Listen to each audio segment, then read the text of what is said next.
दिल्ली नगर निगम में महापौर पद के लिए बुधवार को चुनाव होंगे। महापौर पद के लिए आम आदमी पार्टी की तरफ से वर्तमान महापौर डॉक्टर शैली ओबरॉय ने फिर से नामांकन दाखिल किया। भाजपा के तरफ से पार्षद शिखा राय बीते मंगलवार को ही नामांकन भर चुकी है। चुनाव को लेकर निगम मुख्यालय की ओर से तैयारी पूरी की जा चुकी है। वहीं महापौर पद के लिए आले मोहम्मद इकबाल नामांकन दाखिल कर चुके हैं, जबकि भाजपा की तरफ से सोनी पांडे खड़े हैं। सूत्रों ने इस बार भी चुनाव के दौरान हंगामे का आशंका जताई है।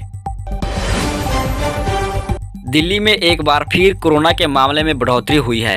मंगलवार को कोरोना के 1000 से ज्यादा मामले सामने आए हैं। वहीं दिल्ली में 24 घंटा में कोरोना के 6 मरीज की मौत भी हो गई है। अब दिल्ली में 4995 कोरोना के सक्रिय मरीज हो गए हैं। बता दें कि दिल्ली में 25 अप्रैल को कोरोना संक्रमण दर 22.74% पहुँच गई है।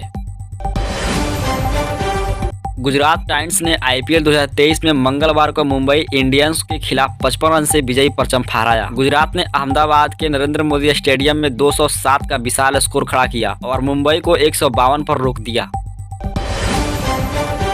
पीएम नरेंद्र मोदी ने मंगलवार को केरल में देश के पहली वाटर मेट्रो का शुभारंभ किया। अब इसी के तर्ज पर पीएम मोदी के संसदीय क्षेत्र वाराणसी में वाटर टैक्सी चलाने की तैयारी हो रही है। यह टैक्सी वाराणसी के सभी 80 घाटों के एक किनारे से दूसरे किनारे तक चलेगी। बीच में इसके लिए 4 स्टेशन बनाए जाएंगे। इस वाटर का इस्तेमाल न सिर्फ परिवहन के लिए किया जा सकेगा, बल्कि लोग बनारस के खूबसूरत घाटों का नजारा भी ले लेंगे। अभी बनारस में क्रूज और कार्गो का संचालन हो रहा है। इसका इस्तेमाल केवल पर्यटक ही करते हैं, लेकिन वाटर टैक्सी के इस्तेमाल बनारस के लोग सड़क पर जाम से छुटकारा पाने के लिए भी कर सकेंगे।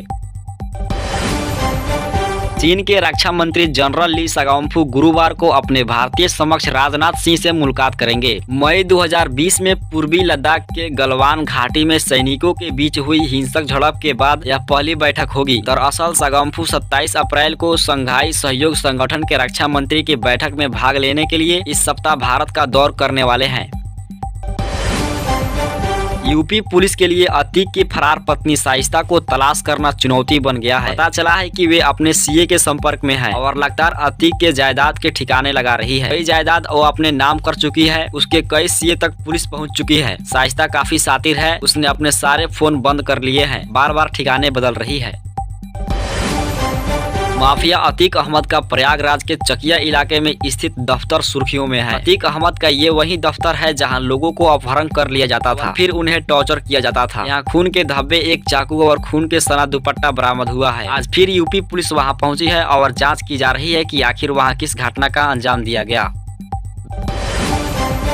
बैंकिंग संकट ने अमेरिका में आर्थिक मंदी की आशंका को बढ़ा दिया है। जानकारों का मानना है कि अगर मंदी ने अमेरिका को हिट किया तो फिर पूरी दुनिया में इसका असर देखने को मिलेगा। इस बीच स्टॉक मार्केट के दिग्गज निवेशक विजय केडिया का मानना है कि घरेलू इक्विटी बाजार पर अपने आशावादी दृष्टिकोण को बरकरार रखते हुए सरकार के बुनियादी ढांचे पर जोर, GST और PLI योजना का पॉजिटिव असर देश के इकोनॉमी पर दिखने लगा है।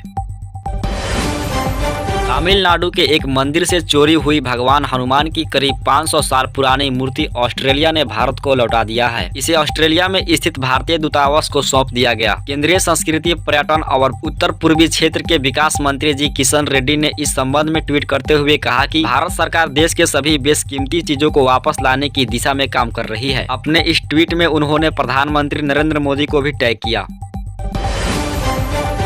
यूपी के सीएम योगी आदित्यनाथ को जान से मारने की धमकी मिली है। डायल 112 पर एक मैसेज द्वारा एक धमकी दी गई, जिसमें लिखा है मार दूंगा। अपराधी ने डायल 112 पर मैसेज कर सीएम योगी आदित्यनाथ को जान से मारने की धमकी दी। इस मामले में पुलिस ने केस दर्ज कर लिया है। इससे पहले योगी आदित्यनाथ को बीते साल अप्रैल महीने में ही जान से मारने की धमकी मिली थी, जिसके बाद लखनऊ के साइबर सेल ने राजस्थान के मेवात से सरफराज नाम के शख्स को गिरफ्तार किया था।